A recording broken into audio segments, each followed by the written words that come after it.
رحمت اللہ علیہ درویش تھے دلی کے، بہت سارے لوگ مرید تھے، ایک بڑا خدمت گزار مرید تھا، مزدوری کرتا تھا، غریب تھا، تو 6 بیٹیاں تھیں اس کی۔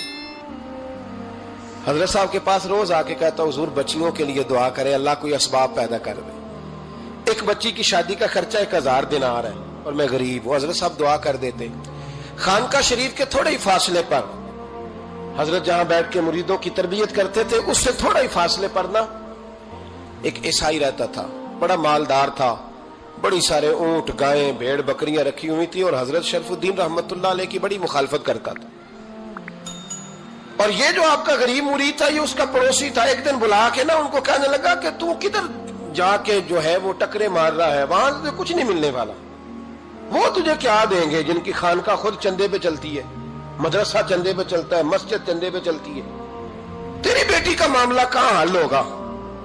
تو اس درویش نے کہا کہ تو میرے پیر کو نہیں جانتا، تو مجھے میرا محبوب نہیں ڈٹھا، تو پتہ نہیں نا، تو اس رستے کا مسافر نہیں، تو نہیں جانتا، ان کا بس چلے نا تو وہ ہر قیمت میں میری بیٹیوں کی شادی کرا دیں۔ اب وہ عیسائی تھا، کہنے لگا اچھا چلو ٹھیک ہے، اگر اتنی بات ہے نا تو جاؤ ان سے جا کے کہہ دو کہ 6 سال کے لیے میرے ساتھ معاہدہ کر لیں، وہ میرے جانوروں کو چارہ ڈال دیا کرے، 6 سال ڈیوٹی کرے، میں 6000 دینار دے دیتا ہوں۔ وہ میرے ساتھ 6 سال میرے جانوروں کو چارہ ڈالے، رکھتے ہیں نا آپ چارہ ڈالنے کے لیے ایڈوانس پیسے دے کے، اب تو لوگ انہیں بھی غلام ہی بنا لیتے ہیں، بڑی تھوڑی تنخواہ دیتے ہیں، ظلم کرتے ہیں، پورا معاوضہ نہیں دیتے۔ حضرت شیخ شرف الدین کے بارے میں وہ کہنے لگا جب اپنے پیر سے جا کے کہہ کہ میرے جانوروں کو 6 سال چارہ ڈالے، میں 6000 دے دیتا ہوں، تو جو کہتا ہے ہر قیمت پہ جانے کو تیار ہے۔ اس نے جب یہ بات کی تو مرید نے ناراض ہو گیا، وہ لڑائی ہو گئی، گریبان پکڑ لیا، جھگڑا ہوا، بات بڑی دور گئی، اس طرح کی بات کرتا ہے میرے حضرت کے بارے میں، تیرے جیسے کئی میں وہاں کام پہ رکھا دوں۔ جب وہ بڑی بحث ہوئی، بات محلے میں، علاقے میں پھیل گئی، دنیا نے سن لی، تو شیخ شرف الدین تک بھی پہنچ گئی۔ اس طرح جھگڑا ہوا ہے، لوگ سو گئے عشاء کی نماز کے بعد۔ حضرت صاحب نے نا سر پہ کپڑا لیا، اس عیسائی کے دروازے پہ دستک دی، وہ باہر آیا، فرمانے لگے لوگ تو سوچ سمجھ کے ملازم رکھتے ہیں، تو نے بھی تو سوچ ہی لیا ہوگا، تبھی تو مجھے آفر کی ہے، تو اپنی آفر پہ قائم ہے، واقعی مجھے رکھ لے گا اور 6000 دینار دے دے گا؟ کہنے لگا جا بابا کام کر اپنا۔ فرمایا نہیں، تو نے اتنے لوگوں میں بات کی، اتنی بحث ہوئی، تو قائم ہے؟ کہنے لگا میں تو قائم ہوں، پر آپ نے نہیں قائم رہنا۔ فرمایا میں سوچ سمجھ کے آیا ہوں۔ اس نے کہا آپ ڈیوٹی کریں گے، بحثوں کو چارہ ڈالیں گے؟ فرمایا ایک شرط، بس جب اذان ہو جائے نا تو مجھے رب کی نماز پڑھنے کی اجازت دے دینا، باقی صبح و شام جو تو کہے گا۔ اگر اس غریب کی بیٹیاں بیائی جائیں تو مجھے اور کیا چاہیے، اس کی 6 بیٹیوں کا بوجھ ہے اس کے سر پہ، تو مجھے رکھ لے۔ اللہ اکبر۔ وہ کہنے لگا چلے پہ میرے ساتھ خط بندگی کر لیں، آج کل ہم اسٹامپ کرتے ہیں، اس زمانے میں خط بندگی ہوتا تھا، غلامی کا خط، قاضی شہر کے پاس، یعنی اس کا خیال تھا کہ چلو اسٹامپ کی بات کروں گا تو بھاگ جائیں گے۔ فرمایا چل میں تیار ہوں۔ قاضی تک گئے، طے ہو گیا، 6000 دینار دے دیے۔ حضرت نے مرید کو بلایا، فرمایا پتر یہ لے جا، جا میری بیٹیوں کو روانہ کر دے۔ کہنے لگا حضور یہ کیا کر رہے ہو آپ، کچھ سوچیں۔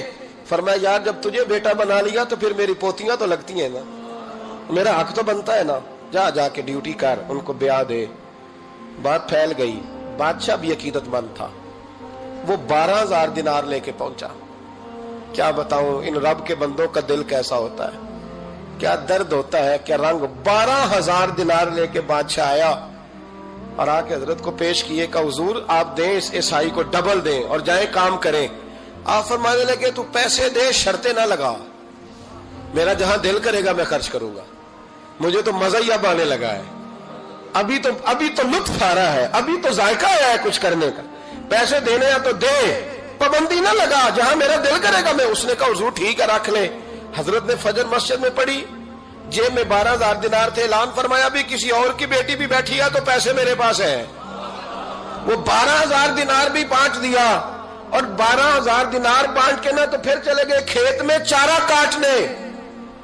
اس عیسائی کو کسی نے بتلایا کہ ان کے پاس تو 12000 آیا ہے، پر تجھ سے جان نہیں چھڑائی انہوں نے، کہ وعدہ یہ ہوا تھا کہ 6 دیں گے تو جائیں گے، جب تک دیں گے نہیں تیرے گھر میں کام کریں گے۔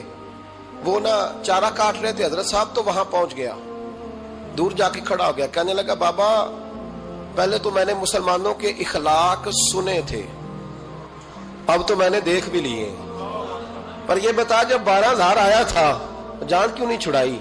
تو حضرت چارہ کاٹتے کاٹتے رو پڑے، فرمانے لگے تو نہیں نہ جانتا یہ بیٹیاں سانجھی ہوتی ہیں، پتہ نہیں نا؟ میرے رسول پاک نے تو حاتم تائی کی بیٹی کے سر پہ کپڑا رکھ کے کہا تھا بیٹیاں برابر ہوتی ہیں، تو یہ نہیں پتا جب اس کی 6 بیٹیوں کی شادی ہوئی ہے میرے اندر روحانیت کتنی بڑی ہے۔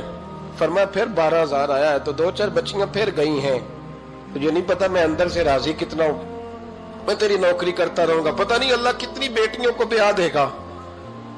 اتنا رویا وہ عیسائی کے پیروں میں بیٹھ گیا، کہنے لگا بابا میں نے تیری مخالفت کی ہے پر تیرے قریب آ کے پتہ چلا ہے کہ تو بہت اونچے اخلاق کا مالک ہے، اور اگر تیرا یہ مقام ہے تو تجھے اخلاق سکھانے والے محمد عربی کی شان کتنی ہوگی۔ ظالم کی بولیے جاتے نہیں لوگ جھوٹے گواہ بن کے، وکیل صاحب کو نہیں پتا ہوتا کہ یہ بندہ مجرم ہے جو میرے پاس آیا، کیا مجرموں کے وکیل نہیں ہوتے؟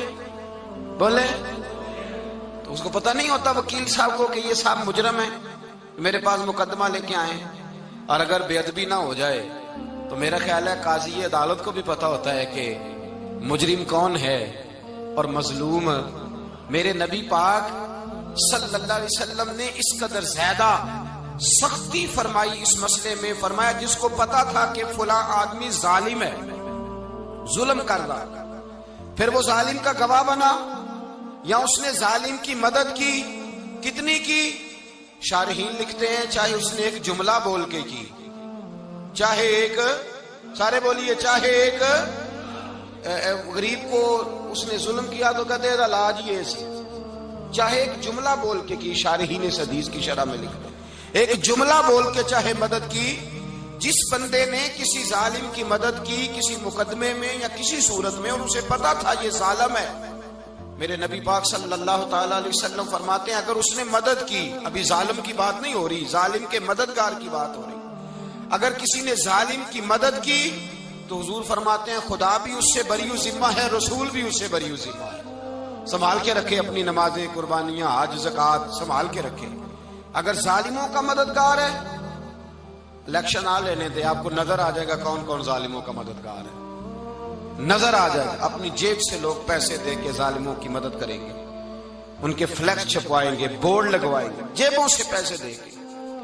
ہم نے خود آگ لگائی ہے چمن میں اپنے، بے سبب گردشی ایام کو الزام نہ دو، ہم نے خود نور کا ظلمت سے کیا ہے سودا، کر کے توہین سحر شام کو الزام نہ دو۔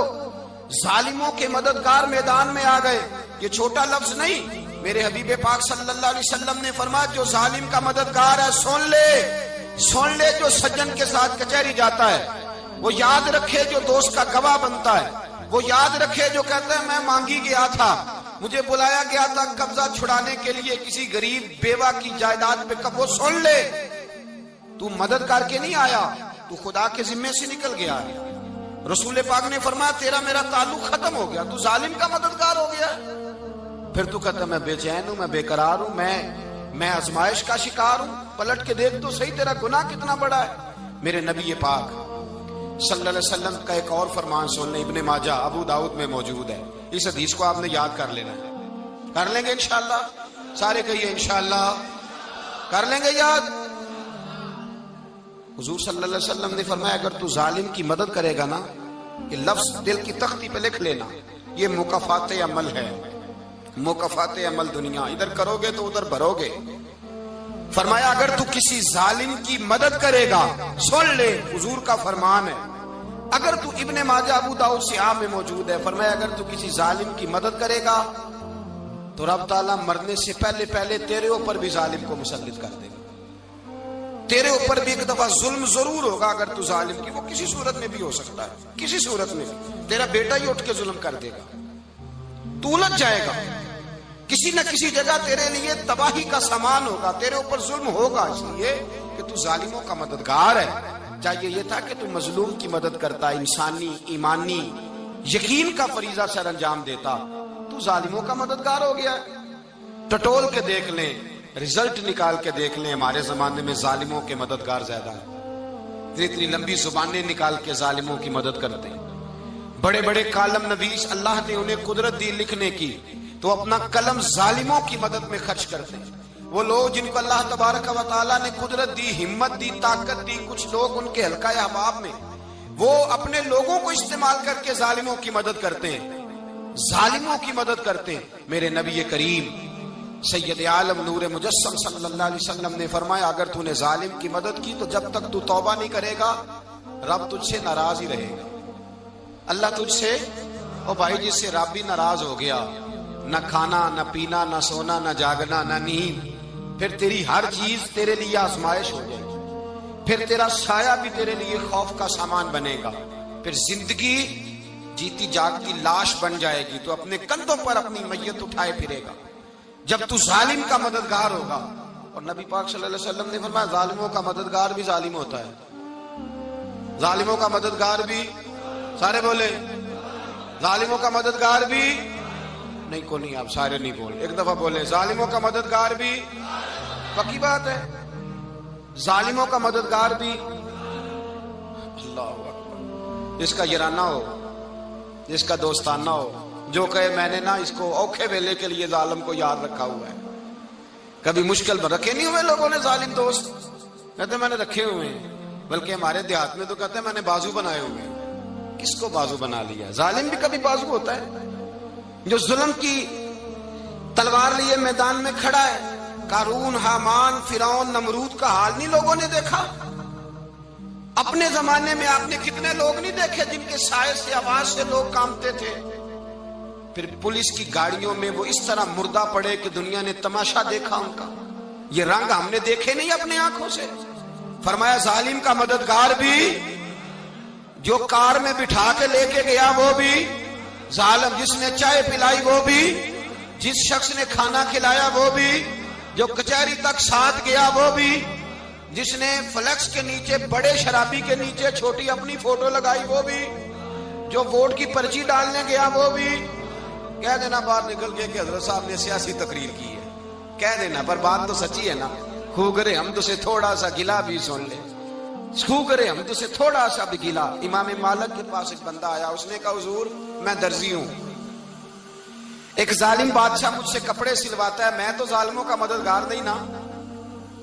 ایک ظالم بادشاہ مجھ سے، حضور میں تو مددگار نہیں نا ظالموں کا، جو فرمایا ظالموں کا مددگار بھی ظالم ہوتا ہے، تو کپڑے لے کے آتا ہے میں سی کے دے دیتا ہوں، ذمہ داری نہیں۔ یہ ایک آدمی دکاندار ہے، اس سے کوئی بندہ چیز خریدنے آئے گا تو تھوڑی کہے گا میں نے نہیں دینی، تو دے گا۔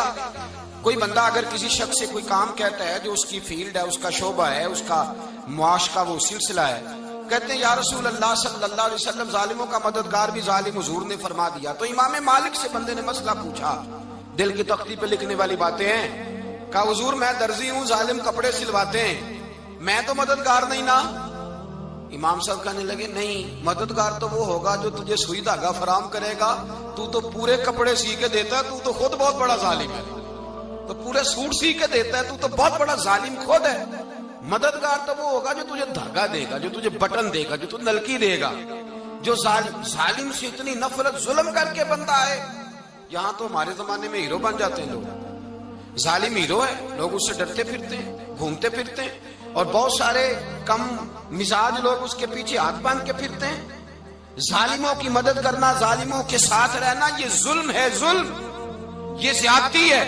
میرے نبی پاک صلی اللہ تعالی علیہ وآلہ وسلم نے ارشاد فرمایا، یاد رکھو رب فرماتا ہے میں مظلوم کی مدد ضرور کروں گا، چاہے جلدی کروں چاہے دیر سے کروں، میں مظلوم کی مدد۔